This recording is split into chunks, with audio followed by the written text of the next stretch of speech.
Salut. Oh. Waouh. T'as l'air épuisé. Je sais exactement ce qui t'arrive.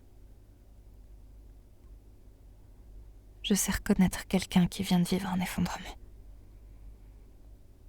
Oui, t'en fais pas. On va prendre le temps.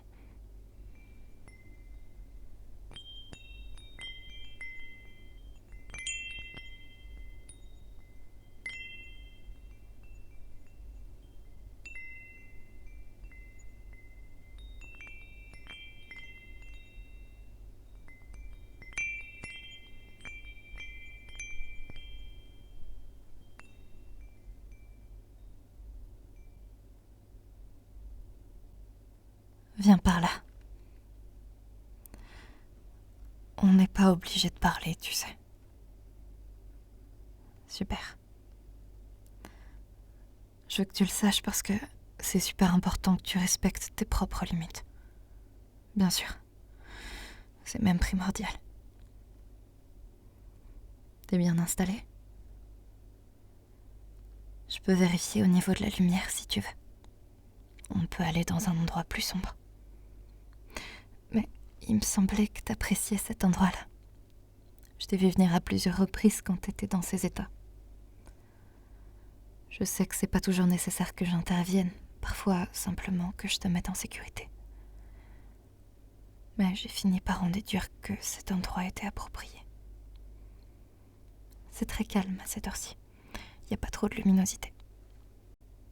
Je venais ici m'isoler pendant un temps, moi aussi. Alors, est-ce que je peux t'apporter un verre d'eau ou autre chose qui pourrait aider ? Bien sûr, je te fais ça.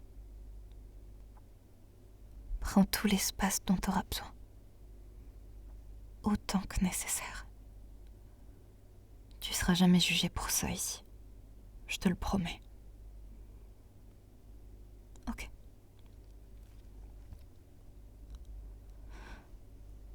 Est-ce que tu veux me raconter un peu ce qui a provoqué tout ça ?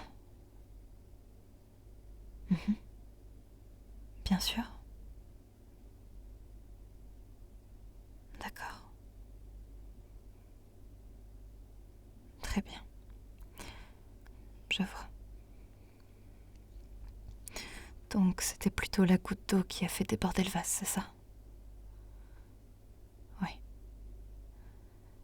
Surabondance de son et de lumière en même temps. Oui.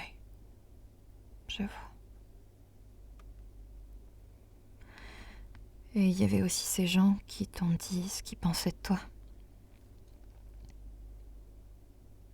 D'accord.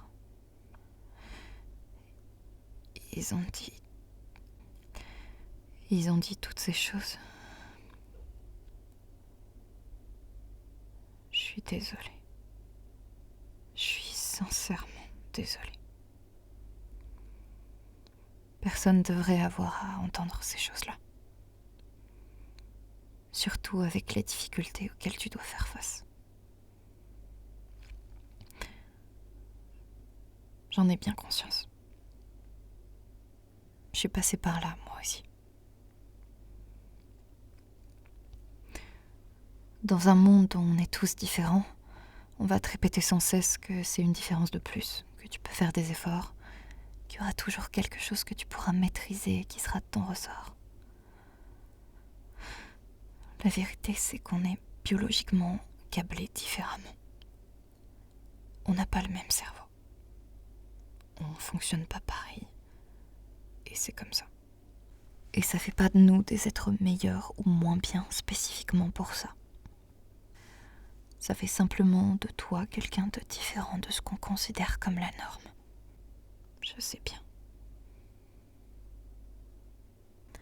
Certaines personnes font parfois l'erreur de croire que c'est quelque chose qui se greffe à nous, quelque chose qui est accolé à nous. Sauf que cette chose, c'est nous. Certaines personnes ont les cheveux à la couleur de différents tons, des taches de rousseur, parfois des marques sur la peau. Eh bien, nous, c'est pareil. ça n'a rien d'une pathologie. À ceci près que c'est notre cerveau, c'est pareil. Mais je comprends le sentiment qui fait qu'on se sent souvent malade face au monde qui nous entoure. Parce que le fait est que ça nous rend malade. On se sent malade. Mais on l'est pas pour autant. D'ailleurs, plutôt que le terme de trouble qui est régulièrement employé pour parler de ce qui nous affecte, certaines recherches récentes avancent qu'il s'agirait plutôt simplement d'un fonctionnement différent, d'un autre type de cerveau. Un peu comme si certaines personnes avaient le cerveau rouge ou orange. Le nôtre est vert. Enfin, j'aime à penser que le mien est vert parce que c'est ma couleur préférée. Mais tu peux prendre l'exemple que tu veux, ça marche quand même. Être autiste ne fait pas de toi une anomalie. Et j'ai conscience de ce sentiment omniprésent, de se sentir comme une pièce rapportée. Parce que quelque part, on a souvent l'impression d'être seul face à des gens qui nous comprennent très peu. Mais ça ne fait pas de toi une erreur. Tu n'as pas besoin d'être réparé. Et je serai toujours là pour te le rappeler. Je te le dirai autant de fois que nécessaire. Et je sais à quel point il peut être tentant de compenser et de se cacher. Mais en définitive, si tu respectes pas tes propres limites, ça va finir par te faire souffrir. Et je dis pas que c'est un stratagème inintéressant à employer. Simplement, je pense qu'il est nécessaire de l'employer seulement en cas d'extrême nécessité. Pour se protéger aussi, parce que ta sécurité passe avant tout, bien sûr. Nous sommes des êtres, en tout cas ceux qui sont affectés par ça, tous très différents. Je connais pas un autiste qui ressemble à un autre. Nous avons certes beaucoup de traits en commun et des traits similaires. C'est bien pour ça qu'on parle de traits autistiques. Mais ça ne signifie en aucun cas que nous sommes une entité à part entière. Ce serait étrange de le penser d'ailleurs. Personne ne peut parler pour les autres, comme je peux pas parler en ton nom. Mais je pense qu'il y a certaines pistes de nos expériences communes à explorer ensemble. Alors, je te le dis, et je te le dirai encore. Tu n'as pas besoin d'être réparé. Tu n'es pas une erreur. Tu es simplement différent, comme moi. Non, il n'y aura pas de « regarde-moi bien dans les yeux quand je te dis ça ». Parce que moi aussi j'ai horreur du contact visuel. Quand il m'est imposé en tout cas. Alors je vais certainement pas te l'imposer à toi. Regarder dans cette direction, ça me suffit amplement. Le paysage est magnifique. T'as vu l'aurore ? Un cadre comme celui-ci, c'est tellement apaisant. J'ai cru comprendre que c'était le point de rupture, toute cette surcharge-là. Est-ce qu'il y a d'autres éléments dont t'aimerais parler qui ont contribué à ça ? Peut-être qu'en les identifiant, on pourra réussir à faire en sorte que ça n'arrive pas la prochaine fois. Et à défaut de les éviter, on pourra au moins les limiter. Tu sais, c'est pas parce que tu fonctionnes autrement que tu peux pas réussir à atteindre tes objectifs. Simplement, pour ça, il est nécessaire de mettre en place quelque chose qui va te convenir à toi, convenir à ton fonctionnement. Parce que tu es tout aussi capable d'exploiter ton potentiel. Simplement, il faut que le cadre soit approprié. Et si le cadre adéquat n'existe pas, alors il est tout à fait normal que tu ne parviennes pas à te sentir à l'aise dans un cadre comme celui-ci. Il n'y a pas de honte à avoir. Beaucoup de gens se trompent à propos de ça. À propos du fait que si ces épisodes surviennent, c'est parce que tu n'as pas réussi à endiguer le phénomène suffisamment fort et que tu aurais pu réussir à l'éviter. C'est effectivement très compliqué pour des personnes qui voient d'ordinaire une personne particulièrement composée socialement avoir ce genre d'événement. Et je tiens à préciser 2 choses. Premièrement, ça ne fait pas de toi quelqu'un de faible. C'est normal, tes limites sont constamment outrepassées. Tu dois composer avec un monde qui n'a pas été construit pour toi. Tous les jours. Et le plus difficile, c'est que personne ne s'en rend compte.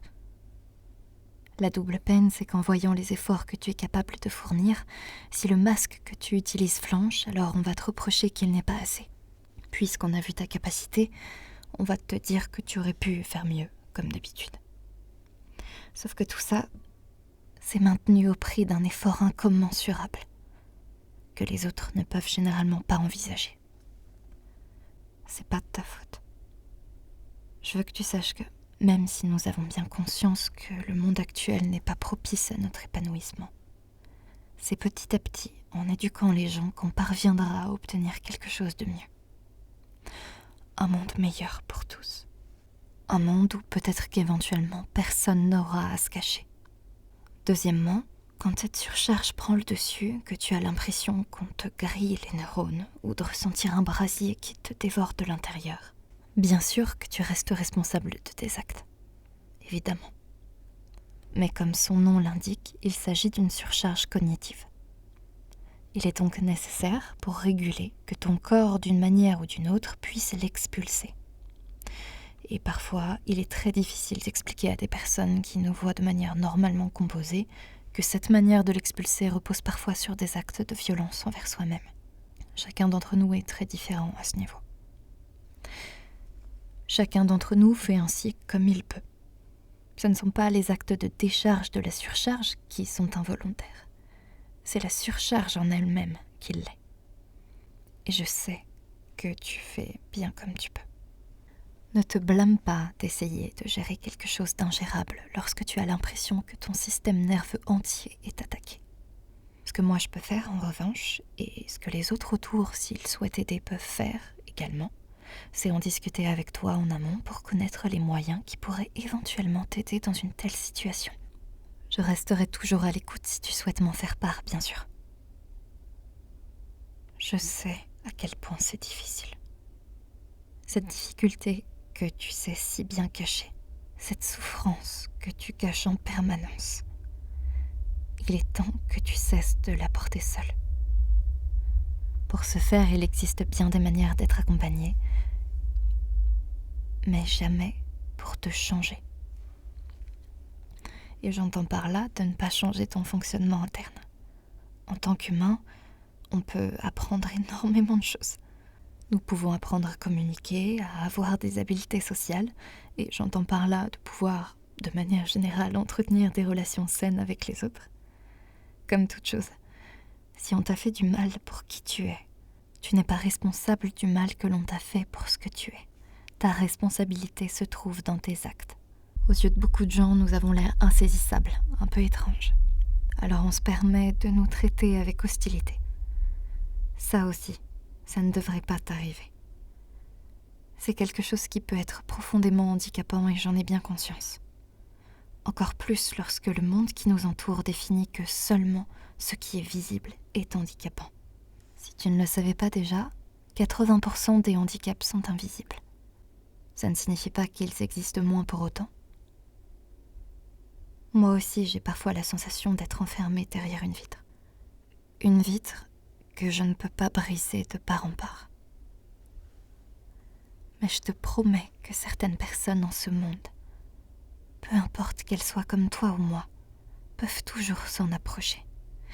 Et parfois, tu pourras les voir essayer de communiquer. Je crois pas trop au destin, ni au genre de choses qui disent que tout est tracé. En revanche, personne ne sait réellement de quoi le futur est fait. Et tant qu'il reste incertain, alors je crois qu'il reste de l'espoir. J'ai cet espoir de pouvoir sentir la chaleur des autres contre la vitre. Et je suis certaine que ça vaut pour toi aussi. Nous ne parlons peut-être pas la même langue, mais ensemble, nous pouvons tous apprendre des uns des autres. Et je sais très bien que tu manques pas de volonté. Je crois que peu de gens choisissent réellement d'être différents. Et ça demande du courage. Beaucoup de courage. Je sais que t'as très certainement envie d'être soutenu plutôt que d'être fort, de manière permanente, parce que c'est une souffrance. Peut-être même es-tu épuisé qu'on souligne constamment ta résilience. Je veux simplement que tu essaies de te souvenir que dans les moments où tu auras l'impression que personne ne comprendra, et ce sera sans doute le cas, que tant qu'il y a de l'espoir, alors il reste une possibilité d'avancer. Il y a ainsi des gens qui seront capables de t'aider et qui seront capables de chercher à comprendre et aimer qui tu es sans pour autant te le reprocher et chercher à te transformer. Tu n'as pas besoin d'être réparé. Comme n'importe qui, tu as certainement des forces et des faiblesses. Je te parlerai pas du fait que c'est un super pouvoir parce que moi-même je suis bien incapable de le voir, en tout cas pas comme tel. Et c'est pas grave si t'arrives pas encore à accepter qui tu es. C'est un concept un peu étrange, n'est-ce pas? Devoir accepter ce que l'on est naturellement. Parce que tout autour de nous nous fait comprendre que nous ne sommes pas en phase avec ce qui est considéré comme la norme. Peut-être que ce que l'on raconte est vrai, peut-être que la norme n'existe pas. En revanche, je reste persuadée qu'il existe bien une distinction avec ce que nous sommes. Et cela, nous ne pouvons pas l'invisibiliser. C'est bien ce qui nous fait souffrir, d'ailleurs.